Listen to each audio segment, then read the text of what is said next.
ओम नमः सिद्धेभ्यः तोभ्यं नमस्यो वैनातिहराय नाथे तोभ्यं नमः चितितरामलभूषणाय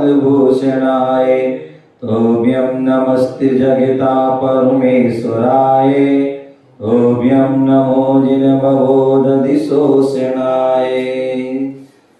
कल्पान् गुरुवामान्तिनो नित्यं ज्ञान दर्शन नायिका चारिताण गंभीरा मोक्ष मार्गोपदेशका और चिंतामणि पारसनाथ भगवान की शासन नायक भगवान महावीर स्वामी की 24 तीर्थंकर भगवान की परम पूज्य आचार्य भगवान गुरुदेव विराट सागर जी महामुनिराज की अहिंसा में विश्व धर्म की तीर्थराज संवेद शिखर की मुनीश्वर सागर जी महाराज की जय। नमस्ते महाराज जी। तो यहाँ पर प्रश्न किया है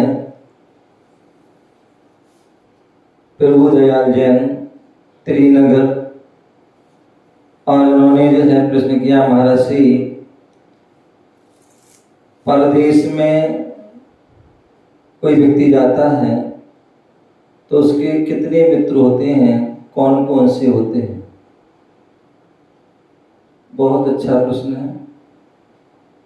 तो बोले परदेश में जाते हैं तो कौन कौन हमारे मित्र होते हैं। तो उसके लिए कहा गया है नीतिकारों ने सबसे पहला मित्र होता है अंटी में दाम। अंटी में दाम हमारे पास कुछ जो है क्या रुपया पैसा होना चाहिए।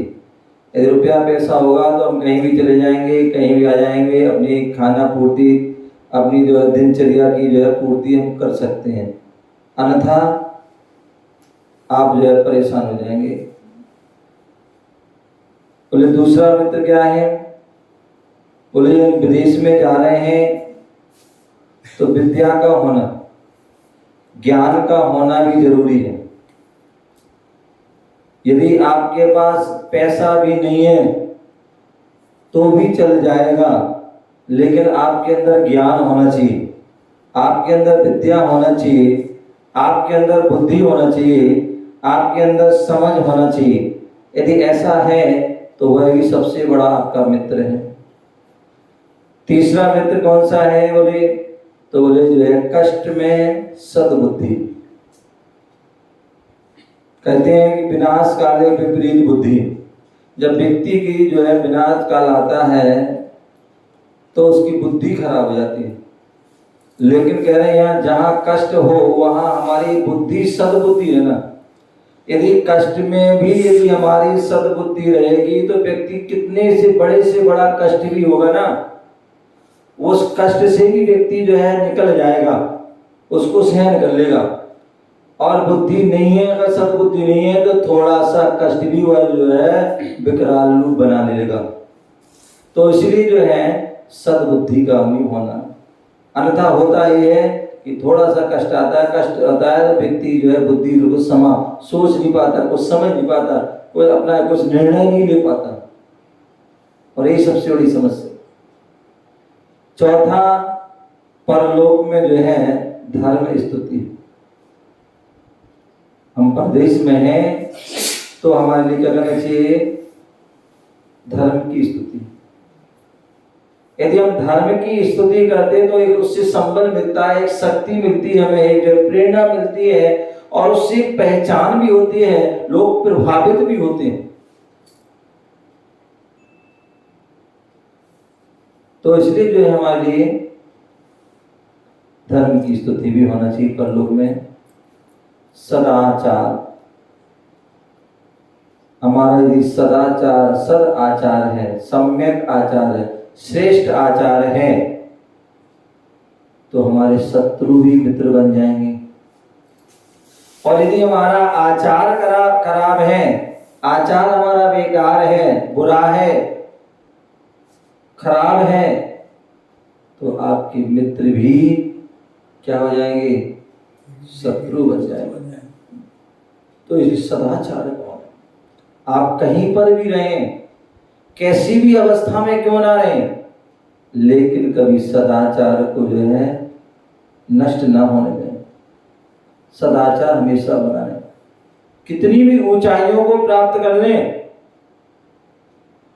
लेकिन सदाचार बना रहेगा तो आपकी तरक्की, आपका उत्थान, आपका विकास होगा। और यदि आपने जो है आप ऊपर गए, आप ऊपर चले गए, ऊपर जो है पद को प्राप्त कर लिया, ऊंचे पद को प्राप्त कर लिया, और आपने जो है आचार विचार आपका समाप्त हो गया, तो अब ज्यादा समय पर आप टिक नहीं पाओगे। वह तरक्की, वह विकास आपका ज्यादा समय नहीं रहेगा। एक समय ऐसा आएगा कि आप जो है धरती पर आ जाएंगे,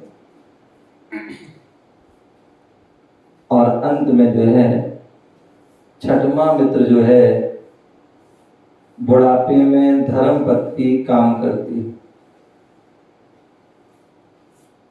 बुढ़ापे में क्या होती है? धर्म पत्नी काम करती है। ध्यान रखना, एक विशेषण दिया। जब वृद्धपन आता है तो सारे बेटा हो, बहू है, नाती है, पोता है, भाई बंधु है, माता पिता आदि आदि जितने भी परिवारजन हैं वह छोड़ के चले जाते हैं, साथ छोड़ देते हैं। लेकिन पत्नी नहीं, धर्म पत्नी। क्योंकि आजकल ऐसी ही पत्नी होती हैं कि आए और जो है सब समेट कर ले जाते हैं। क्या जाते हैं? जब तक तुम्हारी पोजीशन अच्छी है तो तुम्हारे पास रहेंगी, और जैसी तुम्हारी पोजीशन स्थिति खराब होगी तो कब निकल जाएंगी तो पता ही नहीं पड़ेगा।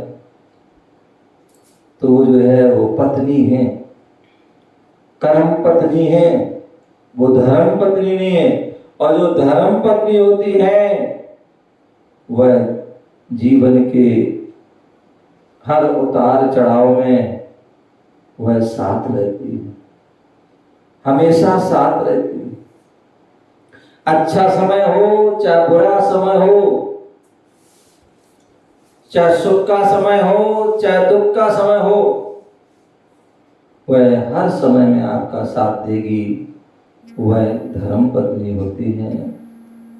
इस प्रकार से जो है कि परदेश में 6 मित्र होते हैं, और यदि ये हमारे मित्र रहेंगे तो हमें किसी प्रकार की कहीं पर भी कोई परेशानी, कष्ट, पीड़ा नहीं हो सकती है।